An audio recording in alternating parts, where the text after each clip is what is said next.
নমস্কাৰ যিসকল মানুহে চৰকাৰী টয়লেট পোৱাৰ কাৰণে অনলাইন এপ্লিকেশ্যন কৰিছিল সেই সকল মানুহে ভিডিঅ'টোত ক্লিক কৰিছে যদি অনুগ্ৰহ কৰি ভিডিঅ'টো স্কিপ নকৰি প্ৰথমৰ পৰা শেষলৈ চাই থাকিব কিয়নো অসম চৰকাৰে ইতিমধ্যে প্ৰদান কৰিছে চৰকাৰী টয়লেটৰ প্ৰথম কিস্তি ৯০০০ টকা তো যিসকল মানুহৰ বেংক একাউণ্টত এতিয়ালৈকে চৰকাৰী টয়লেটৰ প্ৰথম কিস্তিৰ ৯০০০ টকা সোমোৱা নাই সেই সকল মানুহে ভিডিঅ'টোত ক্লিক কৰিছে যদি অনুগ্ৰহ কৰি ভিডিঅ'টো স্কিপ নকৰি প্ৰথমৰ পৰা শেষলৈ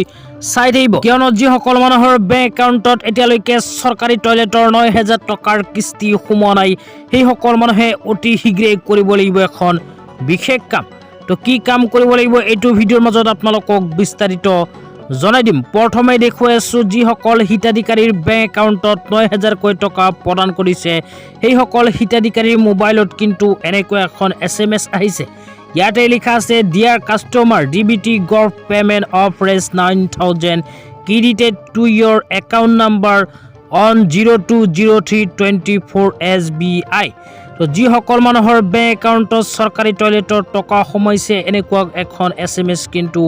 আহিছে ইয়াতে লিখা আছে ডিবিটি গভ পেমেন্ট তো যেহেতু চৰকাৰে এতিয়া আঁচনিৰ ধনসমূহ হিতাধিকাৰীসকলক প্ৰদান কৰাৰ কাৰণে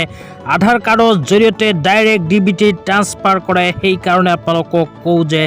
আপোনালোকে নিজৰ বেংক একাউণ্টৰ লগত আধাৰ কাৰ্ডখন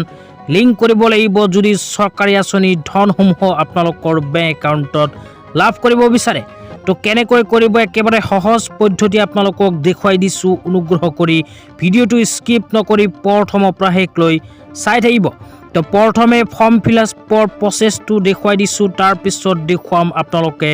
ফৰ্মখন ক'ৰ পৰা কালেক্ট কৰিব তো ইয়াতে প্ৰথমে আপোনালোকে নিজৰ বেংক ব্ৰাঞ্চৰ নাম লিখিব তাৰ পিছত বেংকৰ নাম লিখিব তাৰ পিছত ডেট লিখিব তাৰ পিছত লিখা চাব পাৰিব ডিয়াৰ ছাৰ একাউণ্ট নং তো ইয়াতে আপোনালোকে নিজৰ একাউণ্ট নাম্বাৰটো বহাব ৰাইট সাইড আপোনালোকে নিজৰ নামটো লিখিব তাৰ পিছত অকমান তলত I am maintaining A bank account নং যে লিখা আছে ইয়াতে আকৌ নিজৰ বেংক একাউণ্ট নাম্বাৰটো বহাই ২ নম্বৰ অপচনৰ তলত তিনিটা অপচন চাব পাৰিব ইয়াৰ মাজৰ পৰা use my Aadhaar details to authenticate me from UIDAI যে লিখা আছে এইটো অপচনত টিক কৰি দিব কৰাৰ পিছত অকমান তলত আপোনালোকে ৰাইট সাইডত চাব পাৰিব সিগনেচাৰ বাই থাম ইমপ্ৰেছন অফ কাষ্টমাৰ তো ইয়াতে আপোনালোকে নিজৰ সহিখন কৰি দিব কৰি দিয়াৰ পিছত তলত লিখা চাব পাৰিব option for receiving DBT benefit যে লিখা আছে তাৰ তলত